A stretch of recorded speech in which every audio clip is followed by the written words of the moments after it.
Yep, my name is Philip Colfox and I'm from Bridport Unitarian Chapel in the Garden.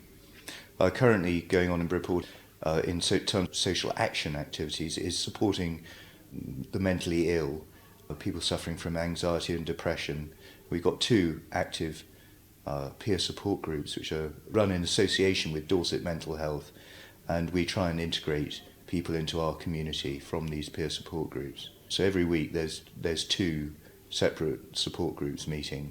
Plus we also still do a little bit of work with the homeless people, which is mainly just in terms of allowing them to sleep overnight in the garden and being friendly and giving cups of tea to one or two regulars. The work with the homeless has been going on for a very long time, and it's just something that the older generation people before I was involved wanted to do, and I think it's part of social conscience. It's just sort of happened of helping people less fortunate than oneself. Support for the mental health people is a newer initiative, and that was something that happened out of a conversation that I had with a friend of mine who is a Dorset mental health nurse, who were trying to outsource some form of support for people with mental health issues so that they would help each other.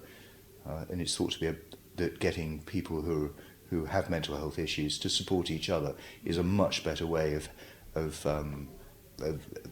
really rationing very scarce resources, spinning out the money and dealing with what can be a very expensive problem of trying to nurse people back into good mental health. The great thing about Unitarianism is it doesn't tell you what you have to believe in order to live your life, and so it's the denomination that has the most possibility of being able to help people in a bad way. And for me, the purpose of my involvement with Unitarianism is to improve myself, and part of improving oneself is also helping other people.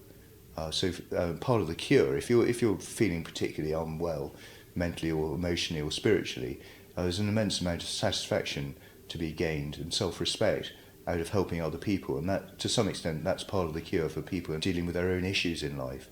So the purpose for me of religion or Unitarianism or whatever it is to help people improve themselves, and so it's part and parcel of improving yourself is helping to improve other people. There's a very well-known Unitarian Social Action campaign being undertaken by the New Unity congregation in Islington to promote gay marriage, so that gay people can get married in churches.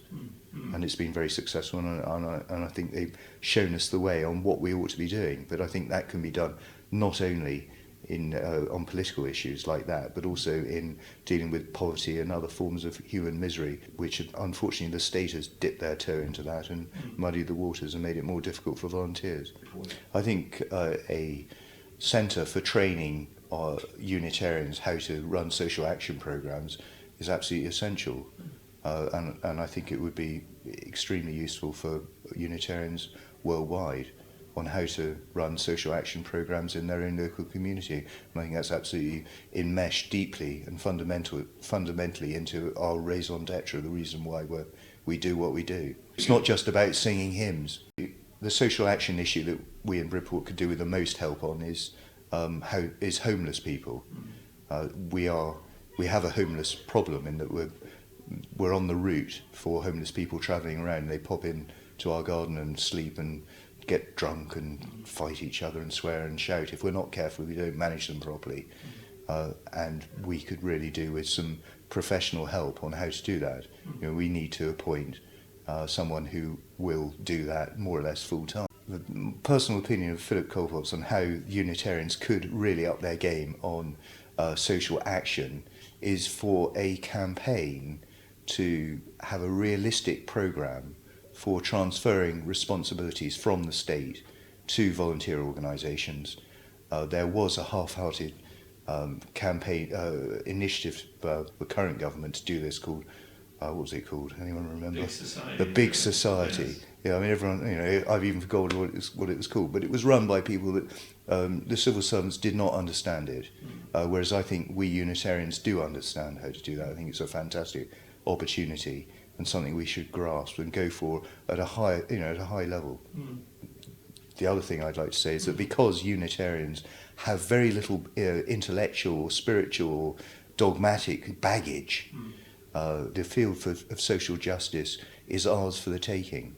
The state has taken it over for the last 100 years in Britain, and there's an appetite for it to be transferred back to organisations like ours. I think only ours and the Quakers have got enough flexibility to actually do the job.